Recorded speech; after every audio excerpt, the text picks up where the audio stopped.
Apa yang terjadi ketika bantuan kemanusiaan tidak sampai ke warga sasarannya? Gaza, di tengah blokade Israel dan krisis, menyaksikan serangkaian eksekusi terhadap pelaku penjarahan. Dipicu keputusasaan atau motif lain?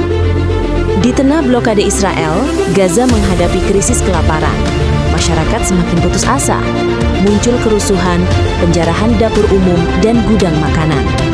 Reuters melaporkan gelombang penjarahan oleh warga yang trauma dan gang kriminal yang menguasai distribusi bantuan. The Guardian. Hampir 90% dari 2.600 truk bantuan PBB disita sebelum tiba di tujuan. New York Post. Hamas merespons dengan keras. Pada awal Mei 2025, mereka melakukan eksekusi terhadap sejumlah tersangka penjara, bahkan menembak kaki puluhan lainnya sebagai bentuk peringatan. Reuters, www.ndtv.com. Reuters menyebut hukuman revolusioner terhadap penjahat utama dalam kasus penjarahan. Reuters. Beberapa sumber juga melaporkan eksekusi terhadap 4 orang yang mengambil bantuan dari truk-truk kemanusiaan. Reuters, I24 News. Part 3, peran Arrow Unit. Kelompok keamanan mereka, Arrow Unit, dibentuk tahun 2024, berperan sebagai penegak hukum tepian, mencegah penjarahan, dan menindak para yang dituduh berkolaborasi dengan musuh. Wikipedia. Namun mereka dikritik karena praktik ekstrayudisial dan kurangnya proses hukum. Wikipedia. Publik Gaza terbelah. Sebagian mendukung tindakan keras sebagai bentuk penjagaan ketertiban. Kami tidak bisa dibiarkan kelaparan, demikian seorang warga, The Times of Israel. Namun kritik internasional menyudutkan Hamas karena kurangnya transparansi, prosedur pengadilan, dan penggunaan kekerasan sebagai alat intimidasi. Eksekusi ini membuka debat mendalam. Apakah tindakan represif bisa dibenarkan di tengah keputusasaan masyarakat?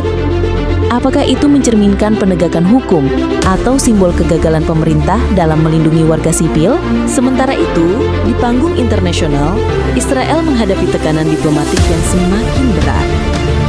Negara-negara anggota PBB terbelah. Sebagian mengecam Hamas atas pelanggaran HAM, sementara yang lain menuding Israel sebagai pihak yang menciptakan krisis dengan blokade ketat yang membatasi masuknya makanan, obat-obatan, dan bahan bakar ke Gaza. Amerika Serikat dan beberapa sekutu Eropa mendesak gencatan senjata kemanusiaan, namun Israel menolak sebelum Hamas menyerahkan sandera. Di sisi lain, negara-negara Arab seperti Qatar, Mesir, dan Turki memperingatkan bahwa kelaparan massal bisa berubah menjadi bencana kemanusiaan terburuk dalam sejarah modern Gaza. Gelombang protes internasional juga kian membesar. Di berbagai kota dunia, London, New York, Paris, Jakarta, massa turun ke jalan membawa bendera Palestina, menuntut diakhirinya blokade. Laporan Al Jazeera menyebut tekanan ini mulai menggerus citra Israel di mata publik global.